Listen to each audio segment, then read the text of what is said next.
네, 안녕하세요. 저는 송파구 잠실동에서 21년째 잠실 박사 공인중개사를 운영하고 있는 대표 박준입니다. 이번에 그 세제 개편으로 인해서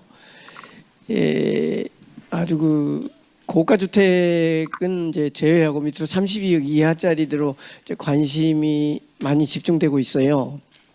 그런데 그 소유주든 매수인이든 지금은 모두 다 관망세로 돌아서 있어요. 사실 이게 그 7월 초순부터 거의 뭐 개점 휴업 상태로 모두 이제 그 서로의 눈치를 많이 보고 있는데, 서울 시내 전체, 그다음에 경기도 포함해서 토지거래 허가구역으로 지정돼 있기 때문에 매수자가 집을 사면 잔금 치르는 날부터 2년을 거주해야 돼요. 거기다가 이번에 이제 세제 개편으로 인해서 임대를 해줬던 소유주들이 입주를 하려고 하다 보니까 그동안에 이제 뭐 몇천 세대에 있던 잠실의 각 그 단지들도 보통 전월세가 50개, 뭐 80개 정도 나와 있는데 지금은 10개 이하로 줄어들어 있는 데다가 가격이 많이 올라 있습니다. 그러면 이제 임차인의 입장에서 보면 입주할 매물은 없고 가격은 오르고 이제 결국 외곽으로 밀려나가야 하는 상황에 처해 있어요. 그러면 이제 물론 그동안에 임차인들 입장도 엄청 고생 많이 했죠. 어떤 집은 뭐 전세대출 나는 안 하는 사람만 받을게. 당신 반려동물 있어도 안 돼. 식구가 많아도 안 돼. 직업이 정상적인 급여생활자는 괜찮은데 급여생활자가 아닌 사람은 월세도 상당히 어려워요. 그래서 심지어 그 공인중개사들이 이렇게 그 집안의 내 뭐 프라이버시 침해까지 해가면서 당신 직업이 뭐냐, 정말 몇 명이 살 거냐를 다 물어봐야 하는 상황까지 이르러 있는 상황에 이번에 이제 이런 개편안이 발표가 됐는데, 지금 더 큰 문제는 노량진 같은 곳이 그 큰 구역 3개 구역이 이주를 나갈 테고, 지금 뭐 4,424가구 대치 은마도 내년에 이주를 한다 하고 3,930세대 잠실 주공 5단지도 내년 말이나 28년에 이사를 나간다는데, 서울시에서 그 기구가 이주 시기 조절 대책위원회 같은 게 있는 것으로 아는데 근처에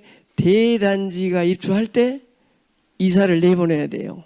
그럼 뭐 15,000명이나 뭐 17,000명이나 한꺼번에 이렇게 이사를 나가버리면 입주할 물량이 없는데 이주 명령을 내놓으면 전세대란 날 거예요. 따라서 그 국가적으로 보나 서울시로 보나 임차인들의 이주 대책이 절실하게 필요한 현재 상황입니다. 감사합니다. 네, 목소리 잘 들었습니다. 저희가 전체적인 정해진 시간이 조금 있기 때문에 한 분 한 분 발언을 한 3분 정도 내외로 간략하게 해주시면 조금 더 많은 분들의 이야기를 풍성하게 들을 수 있지 않을까 싶습니다. 오늘 이 자리에는 언론사에 계신 경제지 기자님들도 한 2분 정도 오셨습니다. 우영탁 서울경제 기자님 오늘 자리에 함께 해주셨는데요. 아무래도 경제지에서 또 같이 몸을 담고 계시다 보니까 이 문제에 대한 목소리를 조금 더 들려줄 내용들이 있을 것 같습니다. 발언 부탁드립니다. 네, 안녕하세요. 서울경제신문 우영탁입니다. 이런 자리가 처음이라서 낯선데 감사합니다. 제 주변에서는 요즘 전월세 계약을 언제 맺었냐를 두고 천당과 지옥이 갈린다고 하고 있습니다. 저 같은 경우에는 작년 말에 계약을 맺어서 아직 시간이 3년이나 남았다 보니까 여유가 있는데, 올해 말이나 뭐 이제 계약 4년 계약이 얼마 안 남은 친구들은 지금 패닉에 약간 빠져 있는 상황이거든요. 당장 제 친구 하나만 해도 11월이 계약 만료인데 지금 당장 이제 전세 계약 연장이 안 되니까 월세 40만 원을 더 달라라고 해가지고 지금 되게 당황해하고 있는 상황입니다. 저는 이번에 정부의 세법 개정안 보면서 AI가 짠 것 같다는 생각이 들었는데 그 대통령께서 말씀하신 모든 게 다 들어가 있긴 한데 AI가의 특징이 앞뒤가 잘 안 맞잖아요. 좀 앞뒤가 잘 안 맞는다는 느낌이 들었어요. 그게 이미 말 많이 나왔지만 전월세 세입자들에 대한 배려가 좀 부족했던 것도 그런 것 같고, 또 다른 부분이 그 임대사업자 부분인데, 앞선 토론회 보았을 때 그 비아파트 공급을 확대하겠다 해서 이제 비아파트 공급은 임대사업자가 많이 하니까 임대사업자를 좀 배려해 주겠구나라고 생각했는데, 임대사업자를 공격하는 부분을 봤을 때 비아파트 그러면 누가 빌라를 짓느냐에 대한 고민이 좀 들었습니다. 이게 정부의 세법 개정안을 두고 서울시에 이런 부탁을 하는 게 맞는지 모르겠는데, 이제 그 서울시라도 아무쪼록 세입자나 비아파트 거주자 같은 그 주거 약자들에게 좀 도움이 되는 정책이 있었으면 좋겠고, 그게 있다면 무엇인지 여쭙고 싶습니다. 네, 말씀 감사합니다. 시장님의 답변과 발언은 오늘은 마지막 모든 내용을 다 청취하고 난 다음에 마무리 발언으로 듣도록 하겠습니다. 주시고 싶은 얘기들은 언제든지 주시고 아마 다 메모하고 난 뒤에 추가적인 답변은 마지막에 듣도록 하겠습니다. 전문가분들 패널 8분이 오셨는데요. 그중에 먼저 현장의 전문가분의 목소리를 한번 들어보면 어떨까 합니다. 최환규 크리에이터님, 세제 개편안에 대한 지금 뭐 세입자 등 걱정에 대한 우려의 목소리를 주셨는데, 크리에이터님의 의견을 청해 듣도록 하겠습니다. 네, 안녕하십니까. 저는 마포에서 세무사로 활동하고 있는 참세무법인 마포 지점의 최왕규 세무사라고 합니다. 제가 주로 상담하는 내용들 중에 요즘 많이 차지하는 부분이 임대사업자, 등록된 임대사업자에 대한 세제와 관련된 부분들이 굉장히 많습니다. 물론 지금 세제 개편안 중에서 뭐 종합부동산세나 그다음에 1세대 1주택, 고가주택자들에 대한 양도소득세 부분에 대한 문제도 심각하지만, 임대주택에 대한 기존 등록된 임대주택자들에 대한 혜택을 축소시키고 있다는 점에 대해서는 제 개인적으로도 굉장히 문제가 심각하다는 생각이 듭니다. 잠깐 그 등록 임대사업자들에 대한 세제 혜택에 대해서 간단히 말씀드리면, 8년짜리 장기 일반 민간 임대주택으로 등록을 하고 8년 이상 의무 임대를 하면서 5% 임대료 규정 등을 제대로 지켜나가면 8년 이후에 양도할 때 장기보유 특별공제를 50%를 해주는 규정이 있습니다. 종전에는 70%였는데 2020년에 710 대책이 들어서면서 임대주택에 대한, 아파트에 대한 자동 말소 규정이 생겨서 10년짜리는 더 이상 할 수 없게 되었습니다. 그거야 민간 임대주택에 관한 특별법이란 법이 개정됐기 때문에 세법도 그걸 준용하는 입장이었기 때문에 어쩔 수 없이 10년 이상 할 수가 없고 8년으로 줄어들었던 거는 이해가 되지만, 이번 세제 개편 안에는 그 장기보유 특별공제 50%를 해주는 규정을 2027년까지 팔지 않으면 이제 30%로 줄이고, 2028년에 팔면 30%로 줄이고, 그 이후에 2029년부터는 혜택 자체를 없애버린다라고 지금 나온 게 저는 굉장히 문제가 된다고 생각됩니다. 물론 혹자들은 제 주위 세무사님들은 이렇게 말씀하십니다. 이게 조세특례제한법이라는 제 97조 3이라는 곳에 이게 규정이 되어 있는데, 조세특례제한법은 사실은 정책 목적이 다분한 세법인 거죠. 정책 목적에 따라서 제한을 둘 수도 있고 특혜를 둘 수도 있는데, 기존에 사실은 특혜를 줬던 부분에 대해서 이걸 줬다가 다시 뺏어버리는 건 물론 정책적 입장에서는 뭐 충분히 가능하다고 생각은 되지만, 사실은 기존 정부의 그 정책을 믿고 임대주택을 독려했던 거를 믿고 그렇게 했던 임대사업자들, 이 등록된 임대사업자들이 초고가 주택을 가지고 있는 분만이 아니라 우리 주위에 있는 분들도 등록된 임대주택을 보유하고 그 세제 혜택에 대한 기대를 하시는 분들이 굉장히 많습니다. 이런 분들에 대한 법적 안정성과 예측 가능성을 완전히 무시한 이번 임대주택에 대한 세제 개편안은 좀 재고돼야 될 필요가 있다고 생각됩니다. 그리고 일단은 뭐 유지를 못 해주겠다라고 한다면, 현실적으로 임대차 계약을 하면서 계약갱신 청구권들 때문에 내가 2027년까지 팔고 싶어도 못 파는 현실적인 문제들이 존재합니다. 그렇다면은 이런 것들을 좀 고려해서 충분히 팔 수 있게 여유를 준 다음에, 그것도 뭐 못 해가지고 여유를 줬음에도 불구하고 못 판 분들에 대한 제재는 어쩔 수 없다고 생각되지만, 좀 뭐 1년이든 지금은 1년이지만 계약갱신 청구권을 고려하는 기간까지 해서 처분할 수 있고 세제 혜택을 받을 수 있게 해준다면 그게 바로 좀 납세자들을 위한 마음들이 아닌가 개인적으로 생각합니다. 네, 이상입니다. 네, 고맙습니다. 아무래도 세무사로서 세금 분야의 전문성을 기반으로 말씀 주신 것 같습니다. 저희 서울시에는 총괄 건축가라는 제도가 있습니다. G3 위원회의 공동위원장으로도 활동하고 또 총괄 건축가로 활동하고 있는 이창무 교수님 오늘 이 자리에 오셨는데, 교수님의 발언도 한번 듣도록 하겠습니다. 네, 안녕하십니까. 총괄 건축가라는 직함을 달고 있는 이창무라고 합니다. 제가 다른 분들은 핸드폰을 이렇게 쳐다보는데 제가 그 60년대생이라 아직도 이렇게 노트를 들고서 얘기를 하는 모습이 이렇게 좋지는 않네요. 예, 하여튼 이런 스타일로 계속 살고 있습니다. 앞에 하신 분들 얘기를 쭉 들으니까 이게 저희가 지금 타겟으로 하는 시장은 초고가 아파트 매매 시장인데 결국 그 여파가 미치는 마지막 장소는 전월세 시장인 것 같아요. 그래서 뭔가 우리가 예상했던 것과는 다른 곳에서 많은 문제점들이 발생하고 있는 그런 모습이고 사실은 이게 뭐 새로운 건 아니고요. 이번 이재명 정부 1년간 여러 가지 뭐 똘똘한 한 채에 대한 그런 규제 장치들, 뭐 거래를 옥죄하는 장치들 이런 것들이 도입되면서 결국 지금 겪고 있는 시장의 모습은 그동안 잠잠했던 노도강에 청년층에 전월세를 제공했던 곳들의 가격 앙등 그리고 전월세 앙등입니다. 그래서 원치 않는 그런 결과를 얻고 있다라는 거죠. 그래서 제가 오늘 동영상을 보면서 좀 느낀 게 보유해서 거주로 가자라는 모토를 가지고 진행을 하는데 이게 뭐가 빠져 있지? 라는 생각을 해보니까 전월세 가구가 빠져 있어요. 그러니까 이번 정부가 생각하는 뭔가 타겟이 되는 대상은 다 주택 보유자입니다. 거주하던 비거주하던 주택 보유자에 대해서만 올인을 해서 그냥 자기의 감정과 생각을 다 쏟고 있어요.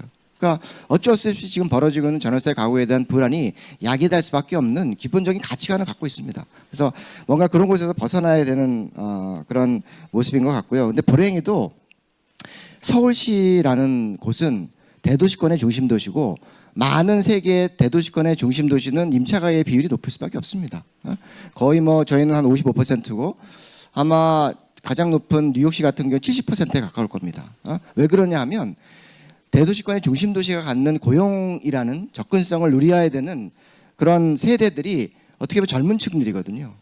젊을 때 일하면서 내가 일하는 곳에 가깝게 살기 위해서 방은 좀 좁더라도 자산은 안 쌓여 있지만 그래도 월세 주택에 전월세 주택에 살아야 되는 곳이 도심인데 그런 곳에 살고 있는 전월세 가구에 대한 배려가 없다 그러면 그 도시는 그 사회는 굉장히 힘들어집니다. 사실은. 근데 지금의 모든 이재명 정부의 정책이라는 게 이들을 내쫓고 그리고 노인들도 내쫓고 결국 누가 들어오냐?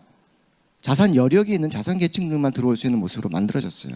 그래서 저는 이게 단순하게 뭐 주택 시장의 그런 문제로 한정될 것 같지 않고요. 굉장히 큰 사회적인 문제로 촉발될 수 있는 그런 좀 두려움이 있습니다. 그래서 어떻게 보면 뭐 하나하나 다 따져서 뭐 초고가 주택의 가격 수준이 얼마고 뭐 이런 것도 중요한데 사실은 이번 정부가 또 민주당 여권이 갖고 있는 그런 기본적인 시각의 문제가 조금은 시장에 있어서의 주체들에 대한 특히 사는 리브하는 사람도 필요하지만 뭐 바이하는 사람도 필요하고 임대주택 주는 사람도 필요하거든요. 그리고 요즘 나오는 비거주 1주택자도 특이하게 서울시에 있어서의 임대주택을 제공하는 주체 중에 많은 비중을 차지하는 게 비거주 1주택자입니다. 그래서 인정을 해줘야죠. 그들의 역할을. 그래서 나름대로의 나쁜 놈 잡기 말고 정말 하나하나 시장에서 역할을 하고 있는 주체들의 그 역할을 좀 더 긍정적으로 끌어낼 수 있는 방향으로 좀 가치에 관해 있어서 변화를 만들어내야지 지금 겪고 있는 이런 문제점들을 벗어날 수 있는 그런 길이 아닐까 생각을 합니다. 예, 감사합니다. 네, 고맙습니다. 말씀 잘 들었습니다. 저희 세제 개편에 관한 얘기들을 나누고 있는데 결과적으로 지금 있는 전월세 세입자든 또 현재 있는 많은 사람들 조금 전 말씀 주셨던 비거주 1주택자든 여러 사람들의 이해관계가 다 엇갈려 있고 다 같이 함께 맞물려 있습니다. 근데 그중에는 오늘 서울시 정비사업연합회의 회장님이신 김준영 회장님도 오셨는데요. 정비사업연합회에서 세제 개편을 바라보는 생각도 굉장히 다양할 거라고 봅니다. 특히 왜냐하면 정비사업연합회에 계시다는 것은 오래된 노후주택에 거주하고 계시거나 아니면 실거주하지 않고 있는 비거주 1주택자일 가능성이 높다는 얘기이기도 할 텐데요. 오늘 먼저 정비사업연합회장이신 김준영 회장님의 말씀도 함께 청해 듣겠습니다. 안녕하세요. 저는 아까 그 이창무 교수님 얘기에 가치관을 바꿔야 된다는 게 적극 동감을 합니다. 우리 동네도 고령층 어르신들 보면은 한 집에 오래 살아요. 그러면 옛날에는 국민연금 제도도 비리비리 해가지고 돈 나올 데가 없어서 얘들한테 손 벌리기도 어렵습니다. 그래서 어떻게 하냐, 집세 받아서 연명하는 거예요. 그 다음에 뭐 교육이나 직장 이런 것 때문에 그렇고 몸 아프면은 아들네 집에 가야 되고 여러 요건들이 많은데 그런 데다가 뭐 보유세 내라 그러고 팔라고 하면 양도세 내라 그러면은 저는 그게 국가의 정책이라기보다는 좀 폭력에 가까운 거 아닌가 이런 느낌이 들어요. 그래서 요번에 제가 느낀 거는 진단과 처방이 중요한데 무좀에 걸린 발을 당뇨발로 이렇게 진단을 해가지고 이걸 잘라버리면은 이게 말이 안 된다. 우리들이 원하는 거는 집이 모자란 거 아닙니다. 헌법 35조 3항에 쾌적한 주거 환경에 살고 싶은 국민의 욕구가 있는데 새 집에 쓰레기 봉투 남자들 버리면서 살고 이런 거 귀찮아요. 주차도 좀 편하고 싶습니다. 엘리베이터 타고 해서 장 보고 나면 바로 올라가고 싶어요. 이런 데서 층간소음 없는 데서 살고 싶은 국민의 욕구가 있는데 이런 경우를 갖다가 해결하려면은 새 집을 우리 입장에서 많이 공급해 줘야 됩니다. 주택 보급률이 아무리 많아도 여러분 빌라나 헌집에서 살고 싶습니까? 그래서 국민의 욕구를 충족시켜 주는 게 어떤 국가의 저는 책무라고 알고 있는데 이것을 진단과 처방에 달라서 오히려 이것을 징벌적 효과로 하거나 노인분들을 굉장히 불안하게 합니다. 실질적으로 노인들의 염치가 굉장히 있어가지고 애들한테 손 벌리는 것도 싫어해요. 다 세받아서 살고 싶어하고 그런데도 불구하고 이 어떤 정책은 굉장히 우리를 불안하게 하고 미래를 예측할 수 없게 만드는 겁니다. 그래서 정부가 일관된 신호를 보여주고 국민들의 삶을 하나하나 살펴주는 게 저는 필요하다고 생각합니다. 고맙습니다. 네, 고맙습니다. 정비사업연합회에서 오신 분들이 조금 더 계실 것 같은데 관련돼서 목소리 한번 더 들어보면 어떨까 합니다. 뒤에 같이 오늘 서울정비사업연합회 오신 박현호님 네. 이야기 성해 듣겠습니다. 네, 안녕하십니까. 서울시 구로구에 살고 있는 박현호입니다. 오늘 이 자리에서 저는 다른 게 아닌 다주택자에 대한 우리 사회의 이분법적인 시선에 대해 이야기하고자 합니다. 현재 저는 5억 원이 채 되지 않는 주택 2채를 보유한 1가구 2주택자입니다. 언론이나 정책 토론회에서 다주택이라는 단어가 나오면은 우리는 흔히 투기의 온도를 높이는 거대 자본가나 사회적 공공의 적을 떠올립니다. 하지만 정말 대한민국 모든 다주택자가 그런 악마의 얼굴을 하고 있을까요? 반대로 시장의 원리만 강조하며 무조건적인 공급자로 미화될 수도 없습니다. 오늘 저는 제 실제 삶의 무게를 담아 이 두 가지 프레임 사이에서 이야기를 전하고자 합니다. 사회는 다주택자를 향해 비난의 화살을 던집니다. 집을 여러 채 가진 자체가 청년들의 기회를 빼앗고 집값을 폭등시키는 주범이라는 것입니다. 하지만 제 현실을 들여다봐 주십시오. 제가 가진 2채의 주택은 5억 원이 안 되는 소형 구축주택입니다. 한 채는 제가 실제로 거주하며 생업을 이어가는 보금자리이고 다른 한 채는 소형 다세대 빌라입니다. 이 집들이 과연 투기 목적이었을까요? 수억 원의 시세 차익을 노린 강남의 초고가 아파트와는 결코 궤가 다릅니다. 자산 규모로 보면 중산층의 문턱에도 미치지 못하는 서민의 재산 목록입니다. 그럼에도 불구하고 정부의 각종 규제와 징벌적 과세 앞에서 저는 마치 사회적 악덕을 저지른 사람처럼 취급받곤 합니다. 집을 2채 가졌다는 이유만으로 대출의 문턱은 아예 가로막혔습니다. 제가 가진 자산이 누군가에게는 박탈감이 될 수 있다는 것을 모르는 바는 아닙니다. 하지만 다주택, 투기꾼, 악마라는 일방적인 공식은 저처럼 살기 위해 혹은 자산을 지키기 위해 몸부림치는 평범한 소시민의 삶의 맥락을 완전히 지워버립니다. 그렇다면 다주택자는 시장에서 어떤 존재일까요? 시장주의자들은 이렇게 말합니다. 음지의 민간임대 공급자. 이 역시 100% 맞는 말은 아니지만 현장에서 우리가 담당하는 역할의 일면을 보여줍니다. 지금 서울의 전월세 시장 극심한 불안정에 시달리고 있습니다. 공공임대주택만으로는 이 거대한 도시의 주거수요 절대 감당할 수 없습니다. 바로 이 지점에서 5억 원 미만의 소형주택을 가진 저희 같은 다주택자들이 시장의 실핏줄 역할을 하고 있습니다. LH나 SH가 닿지 못하는 구석구석에서 목돈이 부족하지만 서울에서 직장을 다녀야 하는 청년과 신혼부부들에게 비교적 저렴한 가격으로 거주 공간을 제공하고 우리가 공급하는 주택은 강남의 50억짜리 비싼 주택이 아닙니다.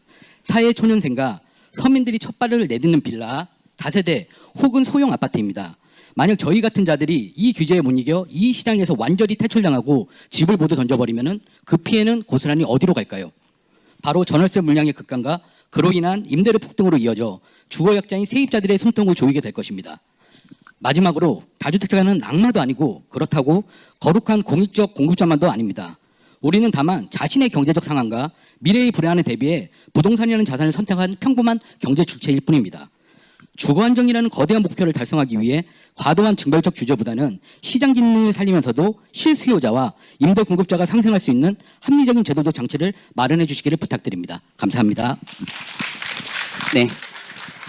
한마디도 빼놓지 않기 위해서 아마 내용을 다 적어 오신 것 같습니다. 네. 말씀 잘 들었습니다. 네. 비거주 1주택자도 문제가 되는 세상이기 때문에 아마 다주택자로서 갖고 있는 어려움에 대해서 더 크게 성토하신 게 아닌가 싶은데요. 이렇게 쭉 보다 보니까 바로 옆에 자리에 꽤 유명하신 우리 윤지 크리에이터님이 자리하고 계셔서 바로 목소리를 좀 들어보겠습니다. 예, 반갑습니다. 부동산 114 윤재 리서치 랩창입니다.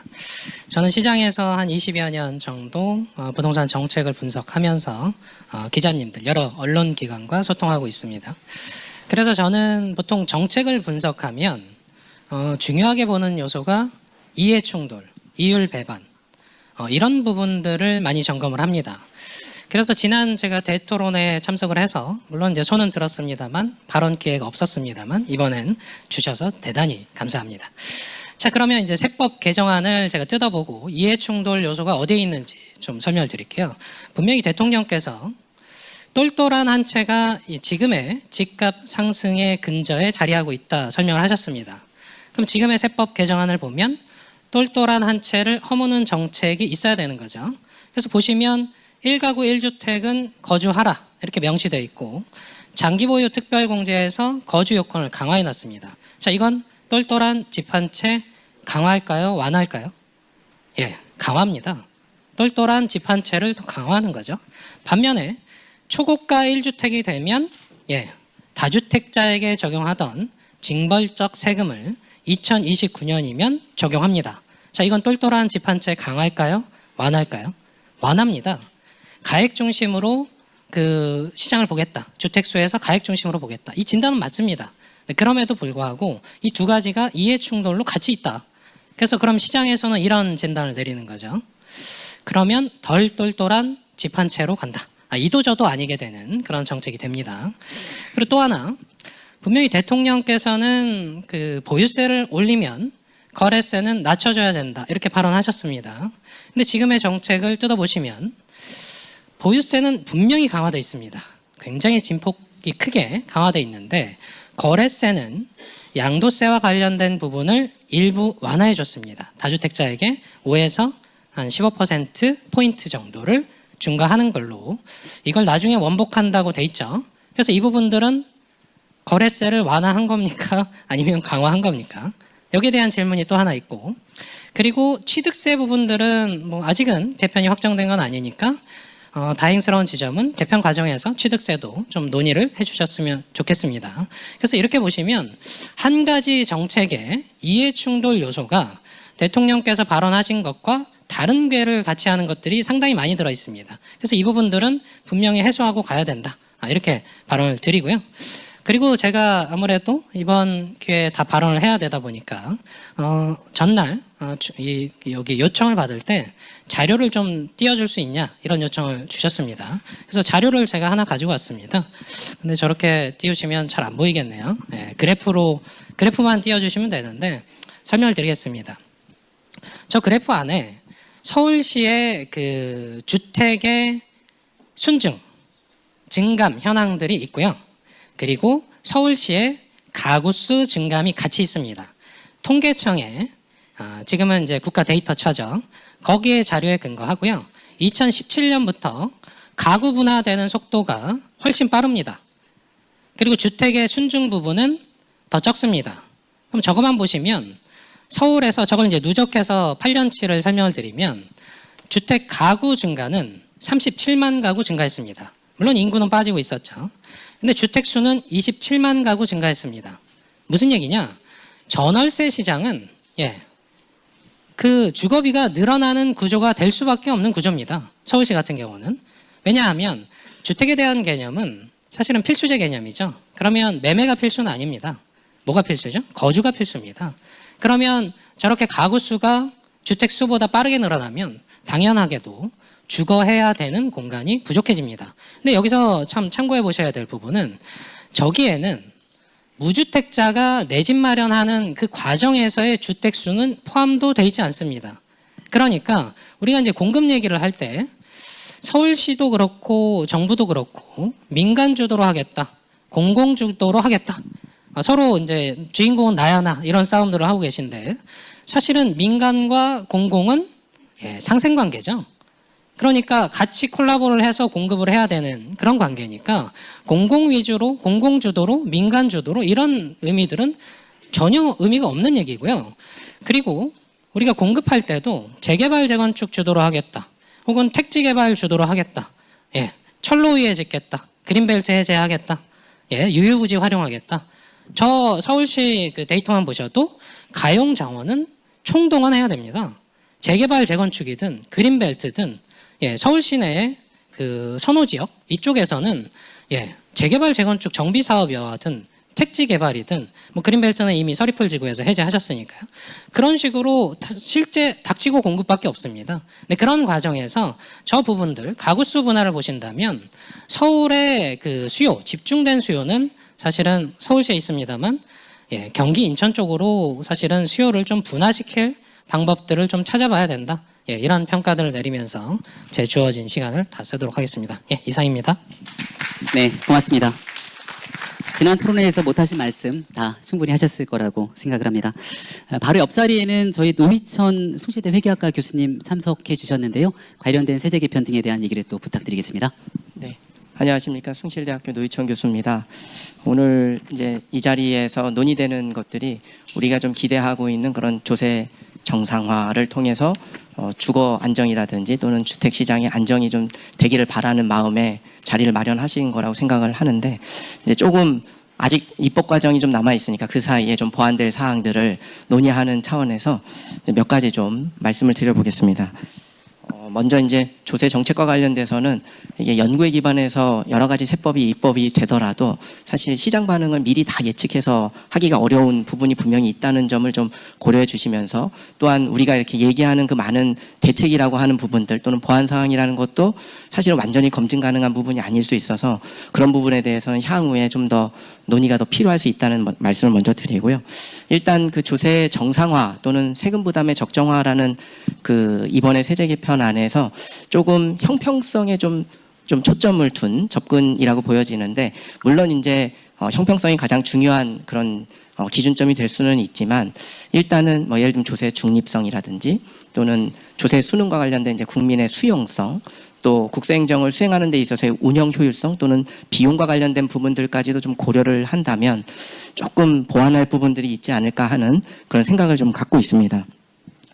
이렇게 이미 말씀들을 좀 하셨지만 아마도 이제 지금 제일 우려하는 부분 중에 하나는 이게 이제 조세 중립성. 그러니까 조세 중립성이라는 거는 어떤 의사결정자들, 우리로 치면 이제 국민들이 의도하지 않게 뭐 주택을 처분해야 된다든지 또는 다른 의사결정들을 하는데 이제 어느 정도 미치느냐, 영향을 미치느냐라고 볼 수 있을 텐데, 지금 이제 여러 가지 세법 개정, 예를 들면 이제 장기 보유 특별공제, 이제는 장기 거주 특별공제가 될 텐데 한도를 설정한다든지, 그리고 이제 사례가 예시가 되어 있는 게 주로 이제 10년 거주를 기준으로 많이 되고 있는데, 사실은 그 이상 뭐 20년, 30년씩 거주하시는 그런 분들 같은 경우에 조세 중립성의 관점에서 볼 때 과연 그분들의 의사결정에 세법이 좀 영향을 미치는 것이 아닌가. 뭐 시장님도 말씀하셨지만 아마 의도하지 않게 이제 주택을 매도 또는 처분을 해야 되는 그런 경우 같은 경우를 우리가 좀 미리 생각을 해본다면 조금 검토가 좀 필요하지 않나 하는 생각이 들고, 이 부분은 예를 들면 지금 우리의 보유세 구조, 특히 종합부동산세 같은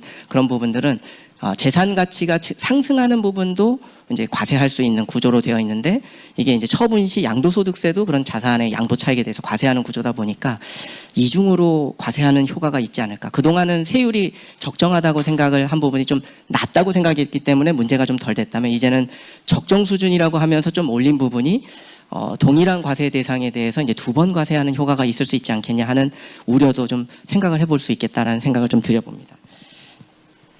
그 다음에 이제 우리가 사실은 우려하는 부분 중에 하나가 이제 현금이 없는데 보유세에 대해서 과세를 해야 되는 부분, 특히 여러 가지 이제 현금 창출 능력이 지금 현재 부족한 상황에서도 또한 그런 부분들이 문제가 될 수 있기 때문에 사실 이제 이론적으로는 이런 보유세와 관련된 부분들을 마치 이제 필요 경비로 인정해줘서 양도 차익 내지는 소득세에서 좀 공제해주는 방식도 논의가 될 수 있는데 그런 부분들이 아직은 이제 이론적인 부분들이기는 합니다만 좀 더 연구를 통해서 이제 향후에 정책적으로 반영할 수 있는 부분은 없는지 좀 검토도 해볼 수 있는 부분이 있겠다 말씀드립니다. 사실 이제 국민의 수용성 관점에서 지금 뭐 아마도 논의가 많이 나온 걸로 보여지는데 특히 이제 조세와 관련된 것이 세입자에게 전가된다든지 또는 전월세 시장에 이제 불안을 초래할 수 있지 않느냐 이런 부분들은 아마도 이제 주택 시장과 관련돼서 이 수요 공급이 원활하다는 전제하에서는 지금 여러 가지 그런 세제들이 정말 의도한 대로 다주택자가 뭐 처분을 한다든지 또는 초고가 주택에 있는 사람들이 또 여유분을 남기면서 이제 이전하면서 새로운 주거 환경을 이제 공급할 수 있는 부분이 있을 수 있겠으나 지금 같은 상황에서는 아직은 주택 수요 공급이 좀 불일치하는 상황으로 보여지는 상황에서 지금의 이제 이런 여러 가지 제도들은 아무래도 세입자에게 조세가 전가될 수 있는 위험성이 좀 높은 것이 아닌가. 그래서 그런 차원에서 놓고 볼 때 향후에 갈등 요소들도 조금 더 생길 수 있지 않을까 싶습니다. 예를 들면 거주에 대한 부분 또 특히 이제 비거주하는 경우 이제 거주로 전환할 때 이것이 정말 거주냐 아니냐부터 이런 것들을 아마 다 따지게 될 텐데 그런 경우에 우리가 과연 행정 인력을 얼마나 투입해서 얼마나 공정하게 또는 형평성 있게 그 모든 것들을 다 우리가 통제 관리할 수 있을 것인가? 이게 국세행정 비용 또는 효율성 관점에서 조금 이제 지금의 세제가 과연 효율적으로 운영될 수 있는 부분에 대한 좀 염려가 약간은 좀 있다고 보여집니다. 그래서 그 지금 어떤 의도로 어떤 의미로 조세 정책들이 만들어져 있는지는 우리가 익히 다 생각할 수 있지만 그것이 조금 과한 경우에 우리가 의도하지 않은 시장 반응이 나타나서 오히려 이제 역효과가 날 수 있는 부분이 생긴다면 그런 부분들은 좀 남은 기간 좀 더 충분히 논의를 해서 좀 그런 부작용을 좀 최소화할 수 있는 방안들에 대한 검토가 좀 필요하지 않을까 싶습니다. 정부에서는 뭐 부동산 안정화 대책을 계속 발표를 하고 있습니다만 정말 부동산 정책의 안정화를 원하고 저걸 발표하는 건지 그런 의구심을 들 때가 중개사로서 많이 있습니다. 뭐 아까도 앞에서 말씀하신 분들이 정확한 진단들을 많이 하시는데 지금 우리 서울시에 같은 경우에는 전월세 물건이 다 말랐어요. 없어요. 우리 중개사들이 예전에 그 중개를 할 때 보면 그 매매 그 전월세를 갖다가 우리가 그 중개하는 게 한 7, 80%, 많게는 8, 90%. 또 매매를 중개하는 것이 뭐 20%, 10% 정도 이렇게 중개를 했는데 요즘은 거꾸로예요. 매매가 7, 80%, 그다음에 그 전월세가 10%, 20%밖에 안 돼요. 물론 절대량이 이렇게 늘어났다는 거 아니고 비율적으로 그만큼 전월세가 시장에 없다는 거를 말씀을 드리는 거예요. 그러다 보니까 전월세 물건이 없으면 전월세 살던 사람들이 매매를 해야 되잖아요. 그래야 내가 이사를 갈 수 있으니까. 그러면 매매 수요가 자꾸만 늘어나는데 가격이 안 올라요? 오를 수밖에 없잖아요. 근데 정부의 대책은 지금 뭐죠? 정부의 대책은 다주택자 정말 제약시하고 2주택만 넘어도 정말 다 뭐 그 세제 혜택도 안 주고 또 1주택도 들어가서 살아야 뭐 보유세도 혜택을 주고 양도세 혜택을 준다고 이렇게 하니까 내가 전세 줬던 것도 다 내가 그 세입자 내보내고 내가 들어가서 살아야 되는 상황이에요. 그러면 전월세 살던 사람들이 거기서 집에서 나와서 어디로 가야 되죠? 그 사람들은 전월세 물건이 없는데 그러면 결국은 또 매매를 해야 돼요. 싼 거라도 사가지고 들어가야 돼요. 그러면 이 시장은 전월세는 다 없어지고 매매로 다 그 사람들을 내몰다 보면 가격이 떨어집니까? 계속 올라가죠. 저는 강서구에서 중개업을 하고 있지만 최근 한 두 달 사이에 아파트 가격이 한 1억 원 오르는 것 같아요. 손님이 와서 집을 보여주면 그 예전에는 보여주고 나서 뭐 한 열흘, 보름 있어도 그 물건이 다시 살아있어가지고 다시 중개를 하고 하겠는데 지금은 집 보여주고 나서 한 보름 정도, 열흘이나 보름 있으면 그 물건 다 없어졌어요. 그 손님이 그때 결정하지 못하면 집을 못 사는 거예요.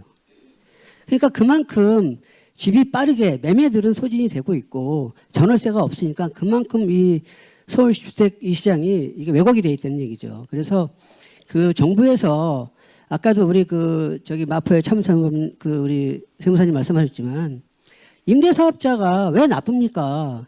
임대사업자들이 있어야 임대 물건이 나오고 그 전월세 물건이 나오는 거지.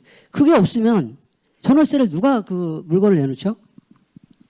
그래서 그 정부에서 그런 그 임대 물건이 나올 수 있는 방안을 좀 강구를 해서 그 임대 물건이 많아져야 주택의 어떤 그 이 시장이 안정이 되는 거지 매매만 가지고 이 그 물건이 저기 시장이 안정되는 게 아니거든요. 그래서 그러니까 그 정부에서 지금같이 그 이 그럼 그 1주택자 또 뭐 다주택자를 갖다가 계속 그렇게 그 억제하면 결국은 이 가격은 계속 오를 수밖에 없고 부동산 시장은 계속 왜곡될 수밖에 없고요. 그래서 저는 손님들이 집에 우리 사무실에 찾아오면 매매하라고 막 그래요. 제가 일부러. 왜냐하면 집값 오르기 뻔한데요. 앞으로 3년 4년은요. 집값 계속 오릅니다. 보세요. 이런 정책을 갖고 있으면 집값 반드시 계속 오를 수밖에 없는 거고 그래서 제가 아는 지인들이 집에 찾아오면 우리 사무실에 찾아오면 야 전세하지 마. 매매해. 좀 왜냐? 내가 잘 가르쳐줘야 그 사람이 나중에 나한테 고맙다. 그때 집 잘 샀다고 고맙다고 말할 거 아니에요. 그래서 저는 매매를 권하고 있는데요. 하여간 그만큼 이 주택시장이 왜곡돼 있다라는 그런 말씀을 좀 드리고 싶어서 말씀드렸습니다. 고맙습니다. 네. 현장에서 보고 경험한 생생한 목소리 감사드립니다. 아마 또 뒤에 공익중개사로서 목소리 주고 싶으신 노향남님, 네, 말씀 부탁드립니다. 안녕하십니까. 저는 강동구 천호동에서 약 25년간 중개업을 운영하고 있는 노향남입니다. 반갑습니다. 저희 지역은 명일동, 길동, 고덕동, 상일동 아파트 지역을 제외한 천호동, 암사동 이쪽 지역은 빌라, 단독주택, 다세대주택 이런 저소득층이 많이 거주하는 지역에 있습니다. 사실 이번 세제 개편안이 집중되고 있는 부분이 아파트이고 고가주택이고 다주택자에 집중돼 있어서 사실 주거약자인 저소득층에 살고 있는 단독 다가구 주택에 살고 있는 임차인들한테는 사실 아주 먼 나라의 얘기입니다. 사실. 그런데 실제 현장에서 느끼는 부분을 몇 가지만 말씀드리도록 하겠습니다. 지금 현재 토지거래 허가구역이 실시가 돼서 실거주 요건만이 됐기 때문에 아파트는 무조건 입주만 해야 됩니다. 거래를 하게 되면. 그래서 임차 물건이 나올 수가 없는 구조고요. 그리고 대출 규제가 진행됨으로써 임차인들이 대출 받을 수 있는 게 좀 한계가 좀 있어 왔습니다. 앞으로는 이 부분이 더 강화될 걸로 보여지고요. 그렇게 되면 정작 없는 임차인들은 점점 슬럼화되는 주택으로 거주할 수밖에 없는 구조로 가게 만들고 있습니다. 세 번째로는 이제 보증보험 제도입니다. 지금 좀 전에도 그 임대사업자 얘기가 나왔는데 임대사업자는 보증보험을 의무적으로 가입을 해야 합니다.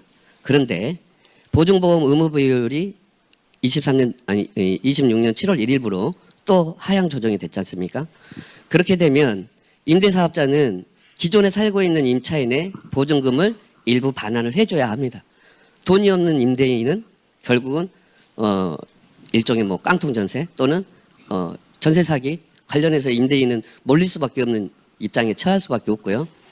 반대로 그 보증금을 반환을 해주게 되면 그만큼의 월세액을 올릴 수밖에 없습니다. 그러면 임차인들은 어쩔 수 없이 월세액을 올릴 수밖에 없는 주거비 부담을 안고 갈 수밖에 없는 구조가 되는 거죠. 이번 세제 개편안 자체가 사실은 아까 이창무 교수님도 말씀 주셨지만 전월세에 대한 대책은 전혀 전무합니다. 그래서 사실 아파트 위주의 대책보다는 비아파트 위주의 대책도 좀 나왔으면 좋겠습니다. 그리고 특히 임차인의 그 주거 약자인 임차인의 보호하는 대책들이 좀 보완이 됐으면 좋겠다 이런 생각이 듭니다. 감사합니다. 네, 고맙습니다. 네, 마찬가지로 현장의 목소리를 주거 약자를 위한 정책에 힘을 쏟아내는 목소리 참 감사하다는 말씀을 드립니다. 우리 지금 세입자에 관한 문제를 얘기하다 보면 항상 나오게 되는 게 또 젊은 청년들의 주거 불안 문제로 이어지게 됩니다. 오늘 이 자리는 저 끝에 우리 여성 청년 김민정님 자리하고 계신데요. 현장에서 집을 구하거나 하는 과정에 어려움이 있으시다면 또 관련된 이야기들 함께 나눠주시면 좋겠습니다. 네, 안녕하세요. 지방에서 올라와 올해 6월부터 서울에서 직장 생활을 하게 된 사회초년생입니다.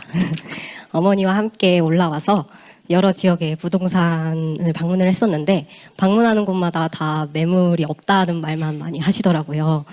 그래서 실제로도 진짜 보여주시는 것들이 다 한두 곳밖에 없었습니다. 그래서 저는 그래도 첫 독립인데 조금 기대를 품에 안고 올라왔는데 가격이나 주택 상태를 뭐 비교해가면서 선택할 수 있는 그런 마땅한 여건이 마련되지 않았던 것 같습니다.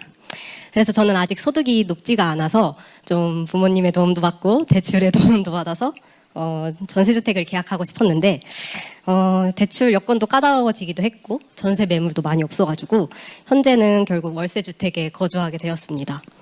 그래서 현재 월세와 관리비 등으로 좀 매달 고정 지출이 있어가지고 부담감을 갖고 좀 생활을 하고 있습니다.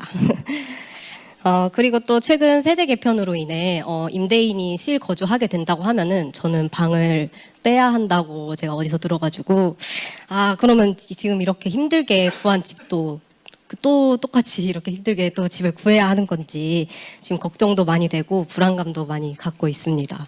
그래서 저와 같은 이런 청년들이 좀 집 걱정 없이 서울에서 자신의 이제 커리어를 잘 쌓아가면서 좀 할 수 있도록 그런 생활할 수 있도록 좀 지원해 주시면 너무 좋을 것 같다는 생각이 들었습니다. 감사합니다. 네, 고맙습니다. 세입자의 주거 불안 문제가 사실 제일 심각하고 중요한 문제인데요. 현장의 목소리를 들려주셔서 고맙습니다.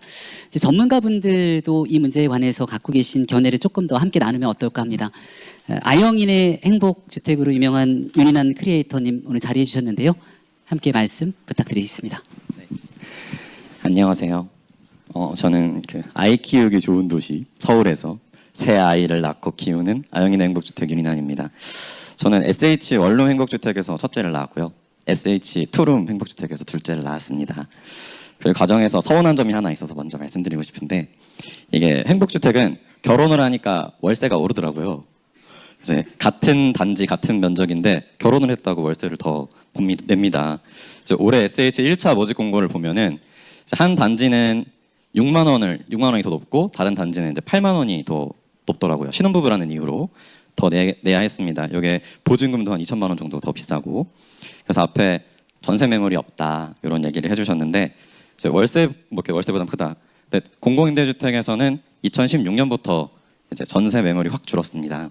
그게 과거에는 상호전환 제도 보증금 증액할 수 있는 게 100% 다 가능해서 공공임대주택 거주하면서 목돈을 모아서 다른 주택으로 갈 수 있는 그런 기회가 있었는데 2016년부터 60%까지로 줄어가지고 이제 목돈을 모으기 좀 어려운 그런 상태가 됐습니다. 또 횟수도 수시 가능했던 상호전환 제도가 이제 1년에 한 번으로 막히게 되었어요. LH는 이 보증금 증액이 횟수 제한 없는데 이제 SH는 한 번만 가능하다는 거.